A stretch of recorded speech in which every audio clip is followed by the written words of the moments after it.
नमस्कार, मैं आरपी गुजर सब कुछ सोल यूट्यूब चैनल पे आप सभी का बहुत बहुत स्वागत करता हूँ। लास्ट क्लास में मैं बात कर रहा था क्लास 11th मैथ की, जिसमें आपको मैं चैप्टर फर्स्ट स्टार्ट करके बता दिया था कि चैप्टर फर्स्ट जिसका नाम है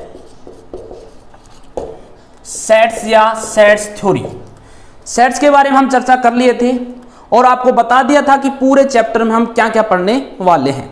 अब बात करेंगे रिप्रेजेंटेशन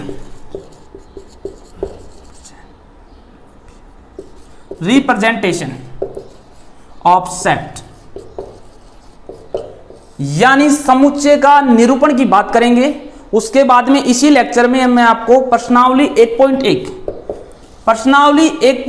के 4 क्वेश्चन कराऊंगा। 2 क्वेश्चन बचेंगे जो नेक्स्ट लेक्चर में कराऊंगा, क्योंकि ये लेक्चर बड़ा हो जाएगा तो मैं इस लेक्चर को ज्यादा बड़ा नहीं बनाना चाहता, इसलिए ओनली 4 क्वेश्चन तो इस लेक्चर में होंगे और 2 जो रिप्रेजेंटेशन सेट रिप्रेजेंटेशन की जो विधियां हैं इनके बारे में बात करूंगा। तो देखिएगा, सबसे पहले हम बात करते हैं समुच्चय निर्माण की। वो 2 विधियां कौन कौन सी हैं।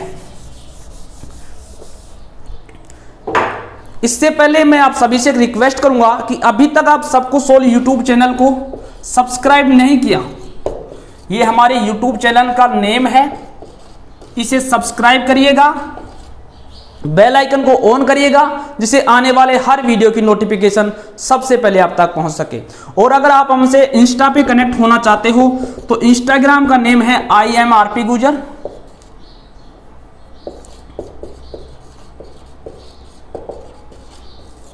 रही नोट्सों की बात, नोट्स आपको टेलीग्राम सब कुछ सोल्व पे प्रोवाइड कराए जाएंगे, तो आप ज्वाइन हो जाइए टेलीग्राम ग्रुप सब कुछ सोल्व में। तो देखिएगा, हम करते हैं स्टार्टिंग अपनी क्लास की।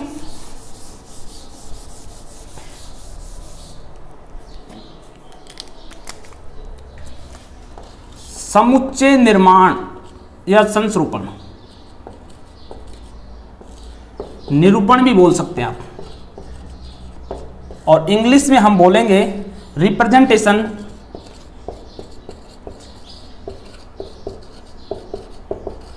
Of set. Representation of set, set को निरूपण करने की 2 विधियां हैं, इनके बारे में हम इस क्लास में क्या करेंगे, चर्चा करेंगे।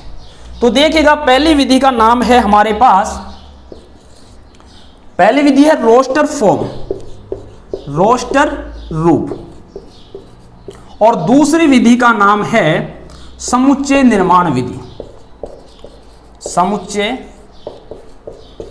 निर्माण विधि। ठीक है, इन दोनों विधियों की बात हमने लास्ट क्लास में कर ली थी, लेकिन आपको एक बार और रिवीजन करा देता हूं। रोस्टर रूप में क्या होता है, सबसे पहले हम जो भी हमारे पास एलिमेंट होते हैं उनकी एक सूची बनाते हैं, और सूची को हम इस कोष्टक के अंदर लिखते हैं, जिसे आप हिंदी में तो मजला कोष्टक बोलते हो और इंग्लिश में इसे बोला जाता है करली ब्रैकेट। क्या बोला जाता है, करली ब्रैकेट।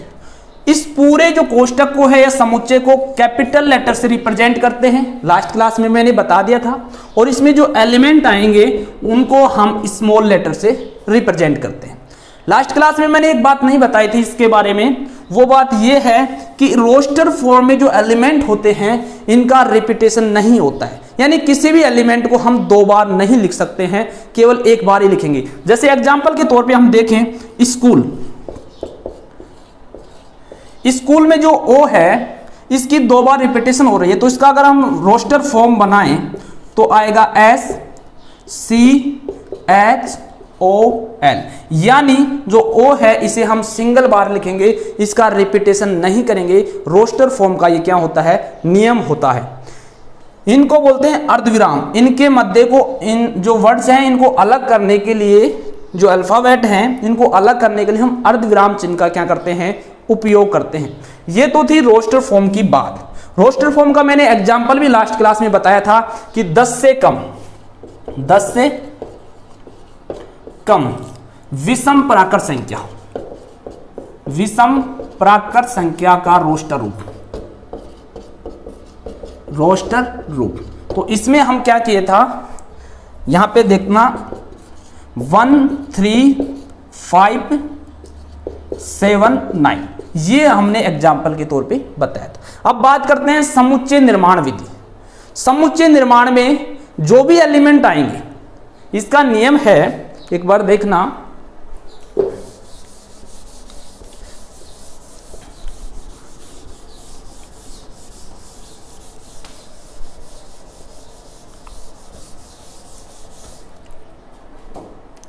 जो हमारा दूसरा है समुच्चय निर्माण विधि। समुच्चय निर्माण, सेट की जो रिप्रेजेंटेशन का तरीका है वो दूसरा है समुच्चय निर्माण। इसका सबसे पहला रूल क्या है कि हमारे पास जो भी एलिमेंट इसमें लिखे जाएंगे उन सभी एलिमेंट में एक सर्वनिष्ठ क्या होना चाहिए, कॉमन प्रॉपर्टीज होनी चाहिए। क्या होना चाहिए, कॉमन प्रॉपर्टी या सर्वनिष्ठ गुणधर्म। सर्वनिष्ठ क्या होना चाहिए, गुणधर्म होना चाहिए। जैसे मान लीजिए मैं बात कहूं, ये हमारे पास एक है AEIOU,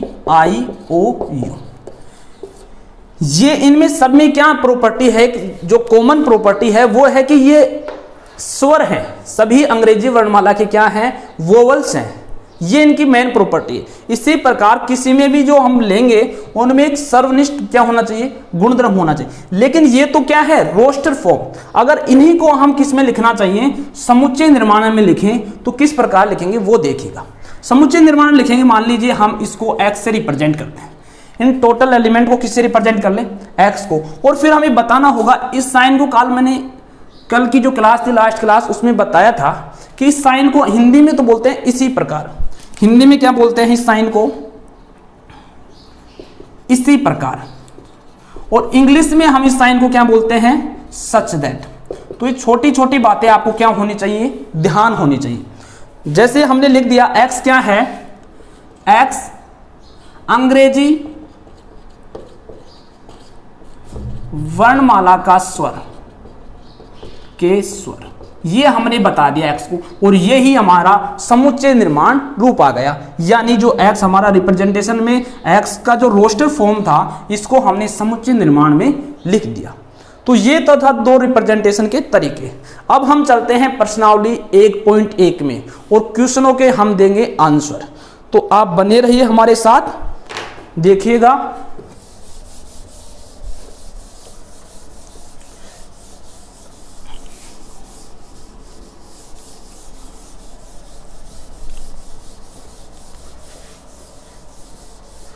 और एक मैं आपसे रिक्वेस्ट करूंगा कि इस क्लास को अपने दोस्तों के साथ शेयर जरूर करना और लाइक कमेंट जरूर करना, जिससे हम मोटिवेट होते हैं और आपको और भी अच्छी तरह से कंटेंट तैयार करके पढ़ा सके। ठीक है, तो देखिएगा प्रश्नावली 1.1 1.1। ठीक है, इसमें करते हैं बात क्वेश्चन नंबर 1। किसकी बात करते हैं, क्वेश्चन नंबर 1 की बात करते हैं। क्वेश्चन नंबर 1 में बताना है कि कौन तो समुच्चय है, सेट्स है, और कौन सेट नहीं है, कौन सेट्स नहीं है, ये आपको बताना है। कौन तो सेट है और कौन सेट नहीं है। क्वेश्चन 1 के सब क्वेश्चन दिए हुए हैं, आपको किताब में ध्यान देना। क्वेश्चन 1 का जो मेन प्रश्न है वो पूछ रहा है कि जो हमें नीचे दिए गए क्वेश्चन हैं इनमें कौन तो सेट्स हैं और कौन सेट्स नहीं है। तो एक बार मैं क्वेश्चनों को लिख देता हूं, फिर आपको समझाते हैं।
ये रहा हमारा क्वेश्चन नंबर 1। जो क्वेश्चन नंबर 1 है वो बोल रहा है कि सेट में निम्न में कौन सेट है, अपने उत्तर का कारण बताओ। निम्न में कौन सेट है, अपने उत्तर का कारण बताओ। तो देखिएगा, फर्स्ट है जे अक्षर से प्रारंभ होने वाले वर्ष के महीनों का संग्रह। जो जे अक्षर है उससे प्रारंभ होने वाले वर्ष के महीनों का संग्रह। तो किसी से भी ये आंसर पूछ सकते हो, उसका आंसर आएगा, एक तो जनवरी है, दूसरा है जून और तीसरा है जुलाई। इन 3 महीनों के अलावा किसी भी महीने में प्रारंभिक अक्षर जे नहीं होता है। तो इसका आंसर आ गया जनवरी, जून, जुलाई। ठीक है, तो ये क्या है, एक सेट है। आपको आंसर क्या देना है, सेट्स, और कारण में आप ये लिख देना। ठीक है, दूसरा है भारत के 10 सबसे प्रतिभाशाली लेखकों का संग्रह। ये समुच्चय नहीं है। क्यों नहीं है? क्योंकि किसी की नजर में कोई प्रतिभाशाली है और किसी की नजर में कोई प्रतिभाशाली है। तो ये क्वेश्चन सभी व्यक्तियों के अनुसार समान नहीं है। ये क्वेश्चन व्यक्तियों के अनुसार चेंज है। इस क्वेश्चन का आंसर क्या है, व्यक्तियों के अनुसार चेंज है। तो इसको हम सेट्स नहीं बोलेंगे। सेट्स किसे बोलते हैं? एक ऐसा समुच्चय, एक ऐसा कलेक्शन जो व्यक्तियों के अनुसार चेंज ना हो। ये तो चेंज होगा, इसका आंसर अलग अलग मिलेगा। ठीक है, दूसरा है विश्व के सर्वश्रेष्ठ 11 बल्लेबाजों का संग्रह। ये भी चेंज होगा व्यक्तियों के अनुसार। इसका जो आंसर है जो चेंज होगा, इसलिए ये भी क्या नहीं है, सेट्स नहीं है। ठीक है, आपकी कक्षा में सभी बालकों का संग्रह, ये सेट है। क्योंकि आप अपने किसी भी टीचर से पूछ लीजिए जो आपकी कक्षा के बारे में कंप्लीट नॉलेज रखता है, तो वो बताएगा कि आपकी कक्षा में 24 हैं, 25 हैं, कितने भी हैं, तो वो कंप्लीट बताएगा, उसका आंसर सेम रहेगा। ठीक है, तो ये क्या है, एक सेट है। इसका कारण बता दीजिए कि किसी से भी आप अगर पूछोगे टीचर से कि हमारी कक्षा में कितने स्टूडेंट है, जो आपको पढ़ाता है, जो आपकी कक्षा की नॉलेज रखता है, तो वो करेक्ट आंसर देंगे। चाहे 2 टीचर से पूछना, चाहे 3 टीचर से पूछना, तीनों का जो आंसर होगा वो समान आंसर होगा। ठीक है, 100 से कम सभी प्राकृत संख्याओं का संग्रह, यानी 100 से कम, इसको हम किस रूप में लिख सकते हैं, यानी 1 से 100 तक के जो एलिमेंट हैं, जो गिनतियां हैं, वो हम जिसमें रोस्टर फॉर्म में तो लिख नहीं सकते। क्यों नहीं लिख सकते हैं कि पूरा बोर्ड भर जाएगा। तो इसको हम दर्शाने के लिए, कारण के रूप में लिखने के लिए हम इसको लिखेंगे, मान लीजिए ये x एक क्या है, सेट्स है। तो x में हम स्मॉल x को सच दैट रिप्रेजेंट करेंगे x प्राकृत संख्याओं का समुच्चय, और x को लेस देन लिख देंगे इक्वल टू 100, यानी x कितना है, 100 से कम है। ये इसका कारण के रूप में आ जाएगा। ठीक है, ये है लेखक प्रेमचंद द्वारा लिखित उपन्यासों का संग्रह। तो ये भी निश्चित है कि कितने इसने उपन्यास लिखे हैं। अगर जिनको नॉलेज होगी और उनसे आप पूछोगे, तो चाहे 10 जनों से पूछना, चाहे 5 व्यक्तियों से पूछना, उनका आंसर क्या आएगा, सेम आएगा। और ये भी क्या है, सेट है। ठीक है, सभी संपूर्णांकों का संग्रह, संपूर्णांकों का भी संग्रह क्या होता है, सेम होता है। जो 2, 4, 6 ये होते हैं, इनका क्या होता है, सेम होता है। ये तो क्वेश्चन था पहला, जो आपको उम्मीद करूंगा कंप्लीटली समझ में आया होगा। इसमें 2 और हैं जिनको आप अपने हिसाब से कर लेना, नहीं आए तो कमेंट बॉक्स में बताना। अब आपको एक छोटा सा जो कॉन्सेप्ट है उसके बारे में बताऊंगा, और अगला क्वेश्चन उसी कॉन्सेप्ट पे क्या है, आधारित है। वैसे मैंने लास्ट क्लास में बता दिया था, लेकिन अगेन उसे रिपीट करूंगा और आपको दोबारा से वो समझाऊंगा। तो देखिएगा,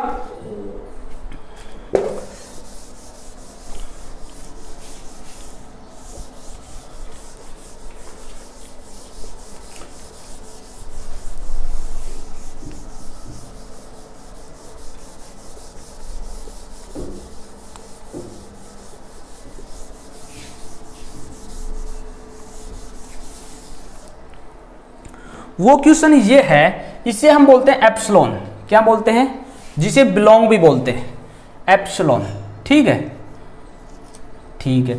अब देखिएगा, ये तो समेशन हो गया, ये हो गया।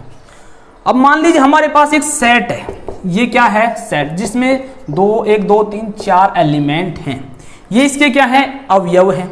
और हमें पूछे कि क्या 2x में है, तो आप क्या बोलोगे कि 2x में है तो क्या लगाएंगे, बिलोंग, और नहीं है तो नॉट बिलोंग, यानी ये बिलोंग कर रहा है। ठीक है। अगर हमें पूछे कि 5x में है तो इसका आंसर हम क्या देंगे कि 5x में नहीं है, इस समुच्चय में 5 नहीं है, तो हम नॉट बिलोंग का साइन लगाएंगे। जो नेक्स्ट क्वेश्चन है क्वेश्चन नंबर 2, वो इसी पे डिपेंड है। हमें एक सेट दे रखा है, उस सेट में हमें एलिमेंट दे रखा है। उस सेट में क्या दे रखा है, 1 2 3 4 5 6 7 तक एलिमेंट दे रखा है और उनके बारे में पूछ रहा है कि एक बार 8 दे दिया, क्या 8 बिलोंग करेगा ए में? ये खालिस्तान दे दिया। अब आपको खालिस्तान की पूर्ति करनी होगी और पूर्ति इसको देख के करनी होगी। इसको भरना किसको देख के होगा, इसको देख के। क्या ये सेट मान लीजिए ए सेट है, इस ए सेट में और पर्सन में दे रखा है कि यूज किसका करना है दर्शाने के लिए, एक तो एप्सिलॉन इसका, एक नॉट बिलोंग का, ये तो बिलोंग का, एक नॉट बिलोंग का। तो ये 8 इसमें नहीं है तो हम क्या लगाएंगे कि 8 इसमें नॉट बिलोंग कर रहे हैं। ठीक है, ये आपको उम्मीद करूंगा समझ में आया होगा और क्वेश्चन 2 ये ही है। तो क्वेश्चन 2 भी आपको कंप्लीटली समझ में आ गया होगा। अब चलते हैं हम क्वेश्चन नंबर 3 पे।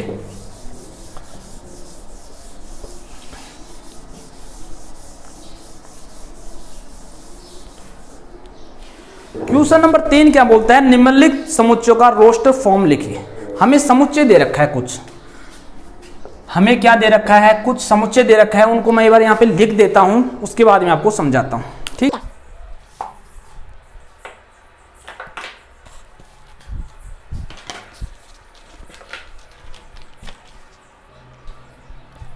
देखिएगा ये क्वेश्चन है हमारा 3।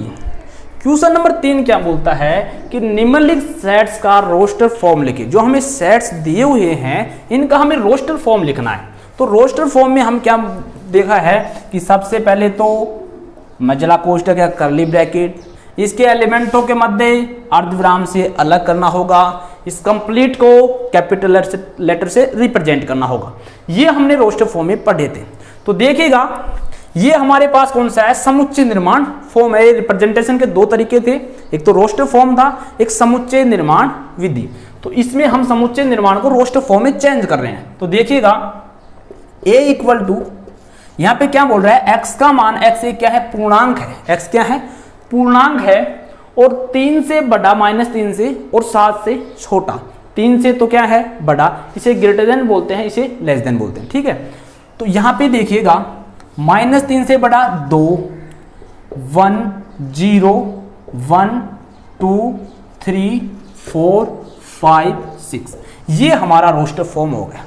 रोस्टर फॉर्म में हमें कंडीशन दे रखा है कि x क्या है, पूर्णांक है, इंटीजर नंबर है, तो इंटीजर आप -इन्फिनिट से +इन्फिनिट। लेकिन इसने बाद में कंडीशन एक और दे दी कि जो इंटीजर है वो -3 से तो बड़ा और 7 से छोटा होना चाहिए, जिसमें 3 और 7 भी शामिल नहीं है। 3 और 7 कब शामिल होते, जब यहाँ पे इक्वल का साइन और आ जाता तब ये शामिल होते हैं। ठीक है, तो यहाँ पे ये इक्वल का साइन नहीं दे रखा है, तो हम -2 -1 0 1 2 3 4 5 6 तक इसको क्या करेंगे, शामिल करेंगे और यही हमारी क्या होती है, रोस्टर फॉर्म। देखिए नेक्स्ट क्वेश्चन क्या है, नेक्स्ट क्वेश्चन है कि b इक्वल टू x और ये सच दैट का साइन है। थोड़ी देर पहले भी बताया था कि किसका साइन है, सच दैट का। x संख्या 6 से कम प्राकृत संख्या है। फिर कंडीशन दे दिया, क्या है, नेचुरल नंबर है। प्राकृत संख्या कहां से स्टार्ट होती है, 1 से, लेकिन इसने कंडीशन दे दिया कि 6 से कम है, तो हम कितने तक लिखेंगे, 5 तक लिखेंगे। तो देखिएगा b इक्वल टू, ये हमारा मजला कोष्ठक 1 2 3 4 5। अगर यहाँ पे वो देता कि x क्या है, 6 से कम पूर्ण संख्या है, तो इसमें हम 0 को शामिल कर लेते हैं। होल नंबर के बारे में बात करेंगे, आपने संख्याओं को नॉलेज होनी चाहिए कि होल नंबर क्या होते हैं, इंटीजर क्या होते हैं, नेचुरल नंबर क्या होते हैं, इन सब के बारे में आपको क्या होनी चाहिए, नॉलेज होनी चाहिए। तो देखिएगा ये हमारा क्या हो गया, आंसर हो गया।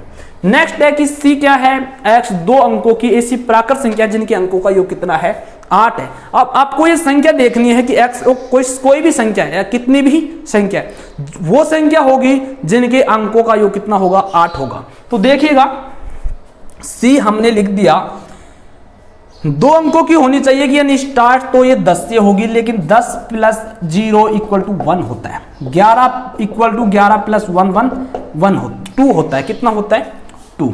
ठीक है, तो इस प्रकार अंकों का योग हम वो लेंगे जिनका यहाँ पे कितना मान आए, 8। तो एक तो 17 हो गई, कितनी, 17 क्यों हुई, क्योंकि 1 + 7 कितना होता है, 8, तो ये 17 हो गई। इसके बाद में 26, इसके बाद में 35 और 44, 53, 62, 71 और 80 में 8 प्लस 0 करेंगे तो हमें ये मान मिलेगा और ये ही हमारी रोस्टर फॉर्म तैयार हो गई। अब यहाँ पे जो एक कंडीशन है वो यहाँ पे सेटिस्फाई होती है रोस्टर फॉर्म की।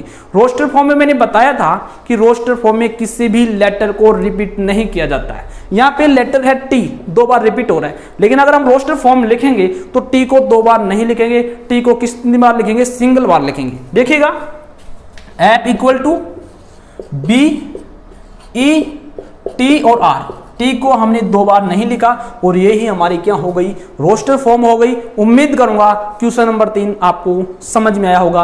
अब एक लास्ट क्वेश्चन आपको और करवाता हूं, उसके बाद में हमारा लेक्चर कंप्लीट होगा।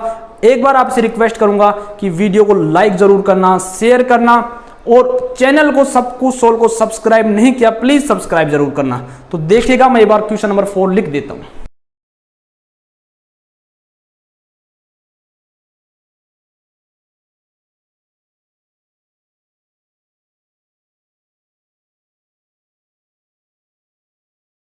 ये रहा आपका क्वेश्चन नंबर 4, ठीक है। क्वेश्चन नंबर 3 में क्या किया था, रोस्टर फॉर्म समुच्चय निर्माण को रोस्टर फॉर्म में कन्वर्ट किया था। अब क्या करेंगे, रोस्टर फॉर्म को समुच्चय निर्माण में कन्वर्ट करेंगे। देखिएगा क्वेश्चन क्या है कि a बराबर 3, 6, 9, 12। तो इसको हम रोस्टर फॉर्म में कैसे लिखेंगे। रोस्टर फॉर्म में हम जानते हैं कि सबसे पहले हम एक x लेते हैं। रोस्टर फॉर्म में क्या होता है कि इसमें कुछ ना कुछ उभयनिष्ठ है, तो x एक क्या ले लिया हमने, एलिमेंट, ठीक है, और ये सच दैट का साइन लगा दिया। अब x को दर्शाना है कि x एक्चुअली है क्या, तो x क्या है 3, 6, 9, 12। तो x को हम इस तरह से लिख सकते हैं, x equal to 3 cross 1, where जहां n क्या है 1, 2, 3, 4, n क्या है 4 तक है। हमने दर्शा दिया कि x सच दैट x किसके बराबर है, 3 क्रॉस 1 n। तो 3 क्रॉस n की जगह हम 1 रखेंगे तो 3 मिलेगा, n की जगह हम 2 रखेंगे 6 मिलेगा, 3 रखेंगे 9 मिलेगा और 4 रखेंगे 12 मिलेगा और ये हमारा रोस्टर फॉर्म हमें मिल जाएगा। तो हम पहले क्वेश्चन को इस टाइप में रोस्टर समुच्चय निर्माण फॉर्म में लिख सकते हैं। देखिएगा नेक्स्ट क्वेश्चन कैसे लिखेंगे हम।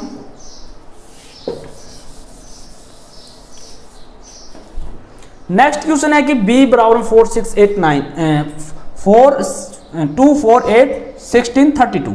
तो इसको भी हम एज इट इज लिखेंगे, b इक्वल टू सबसे पहले हम x लिख लिया और सच दैट लगा दिया।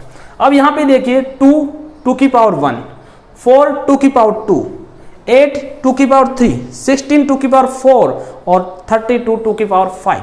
तो हम इसको इस प्रकार से लिख सकते हैं, देखिएगा 2 की पावर n जहां n इक्वल टू 1, 2, 3, 4, 5 आप मान रखोगे तो हमें ये वैल्यू मिल जाएगी। तो ये क्या हो गई, रोस्टर फॉर्म। और देखिएगा इसको देखते हैं हम क्वेश्चन नंबर 3 को। 3 में क्या है, c इक्वल टू 5, 25, 125, 625। तो देखिएगा x सच दैट 5 की पावर n और n इक्वल टू कितना है 1, 2,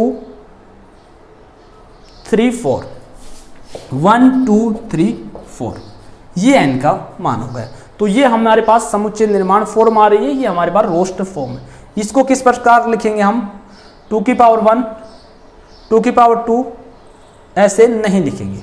इसको हम कैसे लिखेंगे, देखिए d बराबर में सच दैट x 2, 4, 6 x एक समप्राकृत संख्या, समप्राकृत संख्या है, ये लिख दिया। s क्या है, एक समप्राकृत संख्या है। और इसको किस रूप में लिखेंगे, 1 की पावर 1, 2 की पावर 2, 3 की पावर 3। तो लास्ट और देख लो ये x सच दैट n की पावर n जहां n बिलोंग कैपिटल है और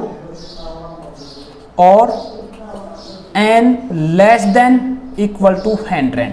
n कहां तक जा रहा है, 100 तक ही जा रहा है। तो इस रूप में इसे लिख दूंगा। उम्मीद करूंगा आपको 4 क्वेश्चन प्रश्नावली 1.1 के कंप्लीट समझ में आए होंगे। Again I request you please subscribe the channel, press the bell icon, follow on Instagram and join Telegram। सब कुछ solve. Thank you, bye bye.